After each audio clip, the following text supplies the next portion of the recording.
వేదిక మీద వెనకేస్తున్న వాళ్ళందరూ కూడా ఇక్కడ మీరు ప్లాన్ చేసుకొని వేదిక యోగా చేయాలి. ఎవరు కూడా నిలబడద్దు. ఈ గ్రౌండ్లో ఉన్నటువంటి వాళ్ళు ఎవరు కూడా నిలబడకూడదు. అందరూ కూడా యోగా చేయాలి. వేదిక రైట్ సైడ్ ఉన్నటువంటి వాళ్ళు కూడా వెనక సైడు మీరు అడ్జస్ట్ చేసుకొని అందరు కూడా శిల్ప గారు ఎవరెవరు అందరూ కూడా మీరు కూర్చోండి. ఎక్కడైతే గ్యాలరీలో ఉన్నటువంటి వాళ్ళు కూడా దయచేసి కూర్చొని కూడా యోగా చేయొచ్చు. యోగాలో ఒక భాగము మనం బాగా మన గొంతుకు కూడా మరి ఎక్సర్సైజ్ చేయాలి. కాబట్టి అందరూ కూడా నాతో పాటు చెప్పాలి, భారత్ మాతాకి. రెండు చేతులు ఎత్తాలి. రెండు చేతులు ఎత్తడం కూడా యోగానే. భారత్ మాతాకి, భారత్ మాతాకి, వందే వందే వందే. దయచేసి పోలీసు వాళ్ళు, దయచేసి అధికారులు, ఇది గ్రౌండ్ నిండిపోయింది కాబట్టి ఆపేశారు. నేను బయట ఉన్నటువంటి వాళ్ళని కూడా కోరుతా ఉన్నాను, ఎక్కడి వాళ్ళు అక్కడ కూర్చొని ఇక్కడి నుంచి వచ్చే సూచనల ఆధారంగా యోగా చేయాల్సిందిగా. స్టేడియం బయట ఉన్నటువంటి వాళ్ళు నిజాం కాలేజ్ గ్రౌండ్లో కూడా ఉన్నారు. అందరు కూడా ఎక్కడికక్కడ యోగా చేయాల్సిందిగా నేను కోరుతా ఉన్నాను. ముఖ్యంగా మనకందరికీ తెలుసు, ఇది 11వ సంవత్సరము. నరేంద్ర మోడీ గారు ప్రధానమంత్రి అయిన తర్వాత మన భారతదేశము ప్రపంచానికి ఇచ్చినటువంటి అద్భుతమైనటువంటి బహుమతి ఈ యోగా. ఐక్యరాజ్య సమితి, యునైటెడ్ నేషన్స్, ఇది ప్రపంచవ్యాప్తంగా 200 దేశాలు కలిసి ఈ యొక్క యోగాను ప్రపంచవ్యాప్తంగా గుర్తించారు.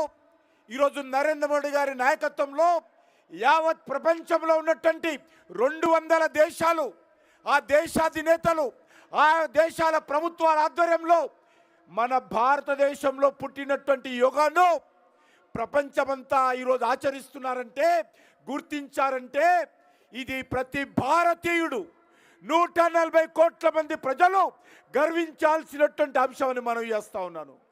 అంతేకాదు, ఈ సందర్భంగా మన ప్రియతమ ప్రధానమంత్రి యోగాను ప్రపంచానికి పరిచయం చేసినందుకు వారికి మనస్ఫూర్తిగా ఈ తెలంగాణ గడ్డ నుంచి హృదయపూర్వకమైనటువంటి కృతజ్ఞతలు, అభినందనలు తెలియజేస్తా ఉన్నాను. అంతేకాదు, ఈ 21వ తేదీ అంటే రేపు ప్రపంచ యోగా దినోత్సవం మన ప్రాంతాలలో మనం జరుపుకోవాలి. ఈరోజు 24 అవర్స్ కౌంట్ డౌన్ ఇక్కడ నిర్వహించుకుంటున్నాము. రేపు మన ప్రధానమంత్రి గారు మన తెలుగు నేలైనటువంటి విశాఖపట్నంలో 5 లక్షల మందితో కలిసి యోగాలో పాల్గొనడము నిజంగా సంతోషకరమైనటువంటి విషయము. తెలుగు ప్రజలందరూ కూడా గర్వించాల్సినటువంటి విషయము. అందుకే ఈ యోగా ఈరోజు ప్రతి ఒక్క వ్యక్తి కుటుంబంలో, ప్రతి వ్యక్తి జీవితంలో భాగం కావాలి. యోగా ద్వారా మానసికంగా, శారీరకంగా మనమందరం బాగా ఉంటే మన ఆరోగ్యం బాగా ఉంటుంది, మనం చేసే పనులలో బాగా ఉంటుంది, మన కుటుంబం అంతా బాగా ఉంటుంది, మన సమాజం బాగా ఉంటుంది, యావత్తు సమాజం అంతా కూడా, ప్రపంచమంతా బాగుంటుంది. అందుకే ఈరోజు ఎవరికి వారే డాక్టరు. ఏ రకంగా డాక్టర్ అంటే యోగానే మనకు ప్రథమ డాక్టరు.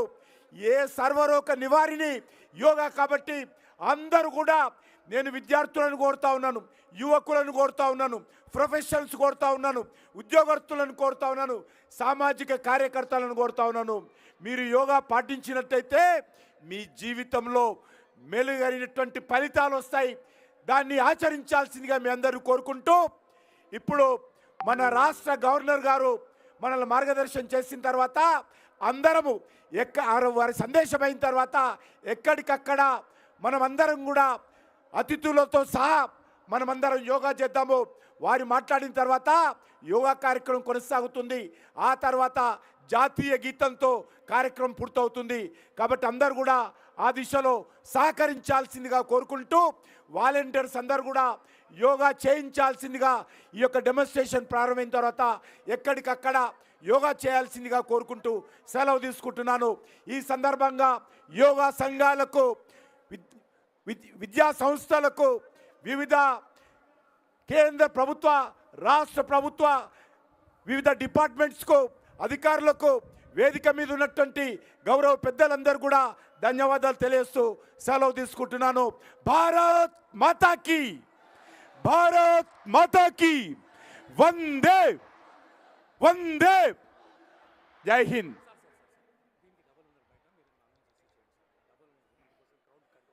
దయచేసి చాలామంది బయట ఇంతకంటే రెండింతలు ఉన్నారు కాబట్టి అయినా కూడా గ్రౌండ్ చిన్నగా అయింది కాబట్టి క్షమించాల్సిందిగా కోరుకుంటూ బయట ఉన్నటువంటి వాళ్ళు కూడా అందరూ సహకరించి ఎక్కడికక్కడ మరి లోపటికి రావాలనేటువంటి ఒత్తిడి పోలీసుల మీద చేయకుండా ఎక్కడికక్కడ కూర్చొని యోగా చేయాల్సిందిగా కోరుకుంటూ మన రాష్ట్ర గవర్నర్ గారు మాట్లాడాల్సిందిగా నేను కోరుతా ఉన్నాను.